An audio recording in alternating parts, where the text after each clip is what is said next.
Hi, I'm Andrew Rodriguez, and welcome to PsychoBible. This is part 3 of my series addressing myths and misunderstandings about conversion therapy. And in this part, we'll be talking about the coercion myth.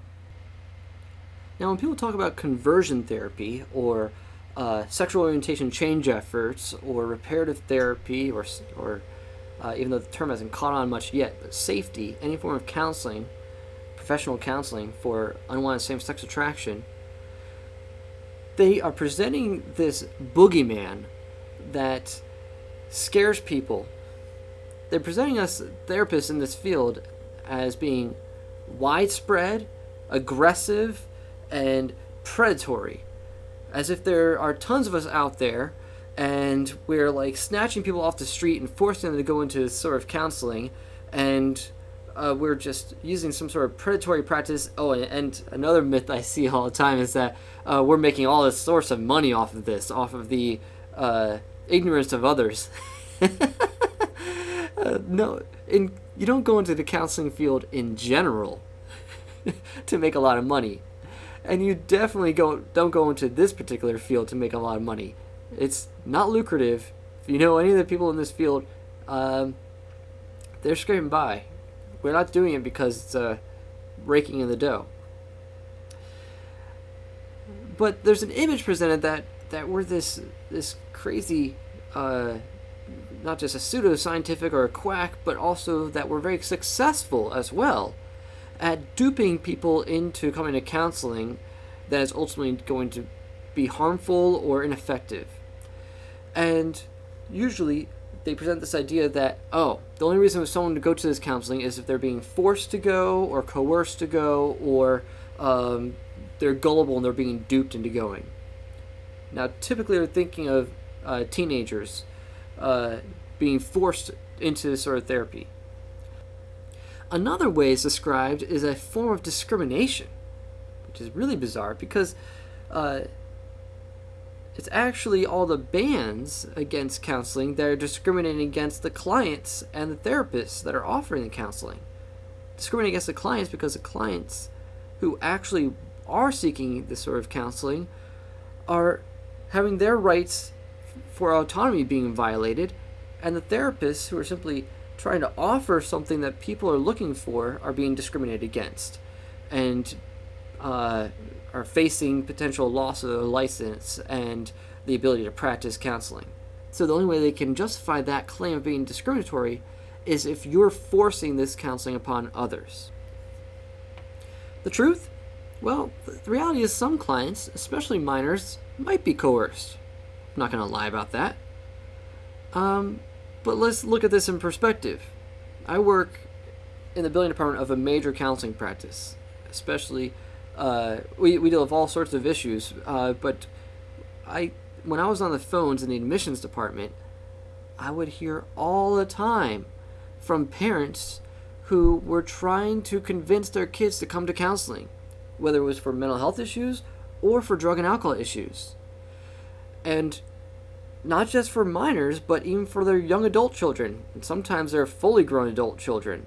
I'd get a mom on the phone trying to schedule for her 35-year-old son.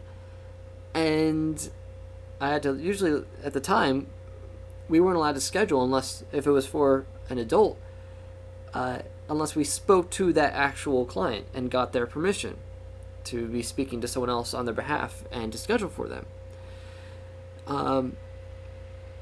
And so many times, I would get a parent on the phone and they'd say, well, I want to schedule this, but I don't know yet they're going to come. And I'm like, because now here I am, I'm going to give this amazing time slot that could go to someone who really wants to come to counseling. I'm going to set this time slot aside to someone who most likely was going to no-show. Or once the mom went and told their child, I scheduled an appointment for you, the child's going to be like, I'm not going to counseling. And they're going to try to work hard to convince them to come, and they're going to just straight up blow the appointment off. And so there goes an appointment slot that could have went to someone who was willing to come. So in general, when you're dealing with teens, a lot of them are opposed to counseling. It's not unique to this particular topic. So it's not really a fair accusation to bring up that teens are being coerced into coming. Yeah, most of the time they are. What they're really getting at is they don't think the parents should have a right to have the child that is still under their care to receive counseling that would back up the parents in their own values that they're trying to raise their children in. So when the state passes a ban, or the municipality passes a ban against counseling for minors, they're essentially telling the parents, we should be the parents. You don't get to parent your own child. We should be the parents. So anyone who advocates these bans is assigning rights to the state that should belong to the parents. Okay. So, yes, coercion does happen, but it's primarily on the parent side. Therapists do not really want to work with clients who don't want to be there. I don't. When I first was going through the application process for graduate school, it was either in my interview or in my first class, the question was, what type of clients do you not want to work with? And the reality is, for me, there's only one type of client I don't want to work with, and that is clients who don't want to change. I wasn't talking about just sexual orientation. I just mean, if you're coming to counseling and you don't want to work on any issue, I don't want you to come. So, especially when they're a teenager, like, what therapist wants to sit in the office with a teenager who would rather be doing something else? That's trying. Most therapists are like, okay, I don't want to be here with this client who's got an attitude the whole time and would rather be doing something else. So, it's usually at the parent's behest that a teenager would be coming who doesn't want to be there. However, there are a lot of teens who do want this counseling. I know a number of clinicians in the field who have a significant number of adolescent clients who chose on their own behalf. They sought out the counseling themselves, and it's usually because they can trace the origins of their same-sex attraction, or at least they have an idea of their origins, and they see it as something incompatible with their own goals for their life. And so they want to work on resolving those root issues. And a lot of times it's because of sexual abuse or some other form of trauma, and they acknowledge that, hey, I think this might be what's causing my same-sex attraction.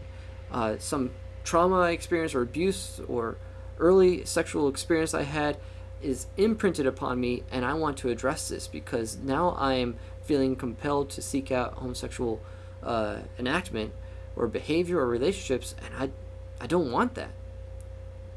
So what do you say to a teenager who actually wants this help? Sorry, I know you want it, but the state says I can't offer it for you. Unfortunately, that's what some of the therapists in this field are now having to do. Now, is it possible that there are some therapists who would get a client who doesn't really want to be there, and so that therapists will work hard to convince them to pursue this counseling? Yeah, absolutely.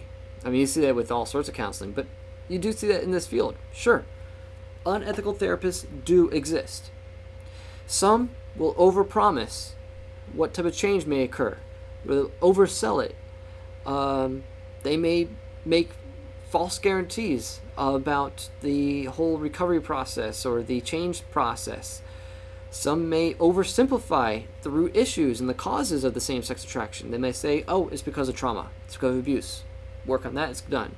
When it might be multiple factors, not just one simple answer. And some may downplay the risks. Now, by risks, the opponents, of course, will overplay the risks. But one risk may simply be that your goals in therapy may not be met, or they may not be met to the extent to which you desire. So that's a risk in therapy. Not every therapy works. Not every therapy produces the outcome you hope for. But the reality is these unethical therapists, though they exist, they're not representative. You can look up the Alliance for Therapeutic Choice and Scientific Integrity, their practice guidelines. They're very similar to the practice guidelines for just therapy in general, but they actually show a great degree of sensitivity to the needs of the client and to respecting their worldview and their safety. Hence why the Alliance landed on adopting the term safety, sexual attraction, fluidity exploration in therapy. So, yes, there are some quacks out there. There are some therapists who are overzealous in trying to work with clients with homosexual issues. And there may be some therapists out there who gloss over the risks or the prognosis of an outcome of change, but they're not representative. I myself make no guarantees of the degree of change that might be experienced. I make sure to explain that to clients at the beginning. That's all part of the informed consent process. And every therapist I know in this field is good about doing that with their clients, whether adults or adolescents. So what does an ethical therapist look like, and what does that type of therapy look like? Well, in good therapy, the client sets the goals, not the therapist. And even the therapist may have their preferred model and the sort of pathway to change that they would hope to take the client on, it still has to be something the client buys into. And they have to do it in such a way that they're informed of what it is they're engaging in and what the outcome may be. So that means if the client isn't quite on board, or if you sense any degree of ambivalence, the therapist will play an exploratory role. So anytime I get a client, what I'm doing is I'm testing their resolve. I don't jump into the work right away with any client, even when they come in with a lot of enthusiasm. Like, here's the issue I want to work on, and let's get this started. I might pump the brakes because I want to see where's their motivation at, because they're going to hit some roadblocks, and I need to know, are they sincerely motivated, or are they doing this to try to win over someone, like a spouse or their parents, to get them, or themselves, to convince themselves that they're okay and that they can get past this issue quickly. So I'm actually going to slow them down and really explore their motivations more. If they're ambivalent, they state that they're not sure if they want to do this, or if they state any sort of resistance, we're testing that out. Since the majority of therapists in this field are coming from a psychodynamic perspective, we're all about resistance and working through resistance and identifying it with the client and helping them work through it with us in the counseling. So that's not foreign to us at all.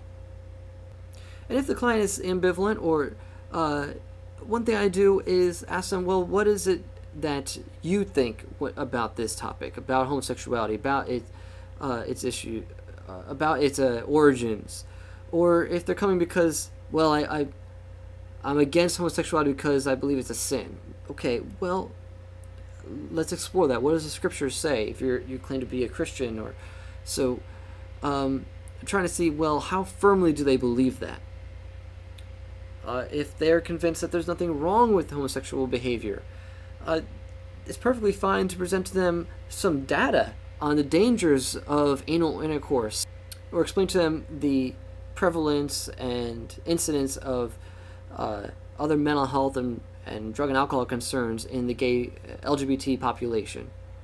So you might want to point out, well, there are some risks of pursuing a homosexual lifestyle or sexual lifestyle, which I know is a term people hate, but it's reality. If you choose to live out homosexual actions on a regular basis, that is a lifestyle. So it's perfectly fine to provide some information that the client's not going to hear many other places. You present it, but you're not going to force feed them everything. You're going to encourage them to keep exploring and thinking about this stuff.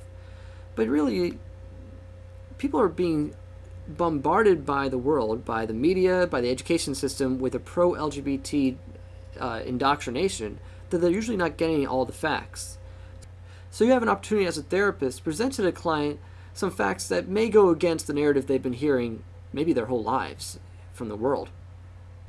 We go through the informed consent process. We're honest about our worldview, what we believe about sexuality. Because the reality is no therapist is truly neutral. You can play the neutral exploratory role for a period. But once the client settles on their goals, Therapy works best when the therapist agrees with the client's goals and they can support them genuinely in their goals. You can't fake it.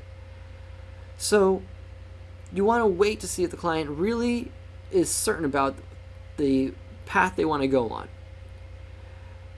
So you don't impose your worldview, but you state it.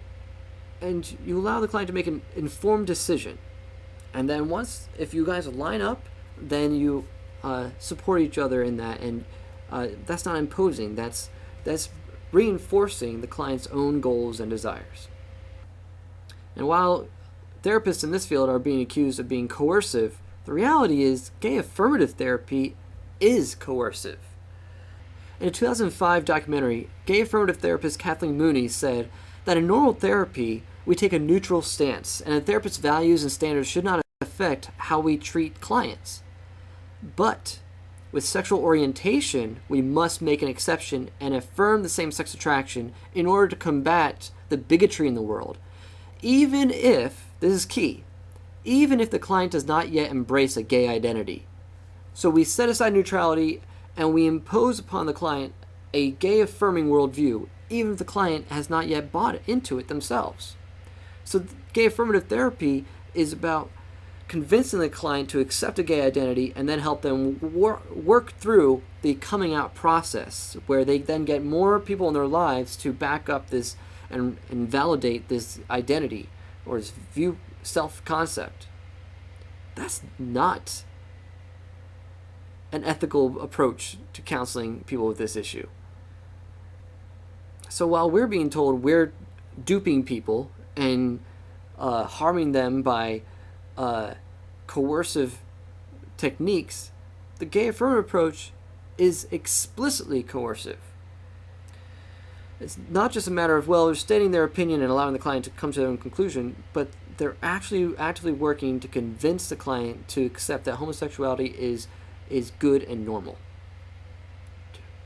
And all of this is the status quo for the APA, the American Psychological Association. So 20 years after homosexuality was removed from the DSM, the Diagnostic and Statistical Manual, which is their manual that has all the different disorders which can be treated, they did a study in 1993 and found that there's still a lot of bias among therapists and therapists who still have negative views about homosexuality. So the APA responded by making a resolution in 1993 that required the psychological community to be leaders in depathologizing homosexuality and removing stigma, even if it goes down to a grassroots approach. This is clearly a violation of the rights of the individual clinicians and psychologists that are part of the APA who may hold a dissenting view. It's now saying you all must toe this line. The reality is good therapy should respect autonomy. And that is what you do when you disclose your values to a client. You're allowing them to make an informed decision themselves about what type of therapy they should pursue. So just offering therapy is not bullying. We're often characterized as being bullies just by simply existing, just having therapeutic options for people with unwanted same-sex attraction. But really, what we're doing is the opposite. Is we're providing options for people. And when you respect people's rights, their individuality, their own freedom, yeah, they should have options. It shouldn't just be one version of therapy that they should be offered. So, the options should respect the client's culture, their values, their biological design, and personal goals. Because either of those may be more important to the client than just indulging a sexual desire. They may come from a culture that values honor and family and the nuclear family. You see this in a lot of Asian cultures. They may have their own sincerely held values because of their faith, that to embrace a gay identity or to embrace homosexual behavior would be going against their own values that are more important to them than sexual gratification, and just gratifying the arousals that they experience. They may have personal goals of having a family in the future, which they may desire that they live according to their biological design. As a male, it's apparent to us that a male makes no sense without a female body, as far as the dichotomy of the human genders. So, if that's where their values are, that are informing their choice and their therapy, then we ought to have multiple therapeutic options for people. In a pluralistic society, that's what we should have. We should have multiple options that respect different worldviews for everyone. The therapists in my field, we're not trying to ban gay affirmative therapy. We appreciate it if they're not trying to ban our therapy. Now, what you'll see here is that once you make this case, that's not good enough for the activists. So they say, well, even if they're not coerced, they're duped or they're gullible, or even if they know that they're going to go into this, doesn't matter if they're making an informed decision or not, I'm still against it because it's harmful. And so that will be the myth we're going to get into next time. Thank you. If this was helpful, please like, comment, share, subscribe. I'll see you around. God bless.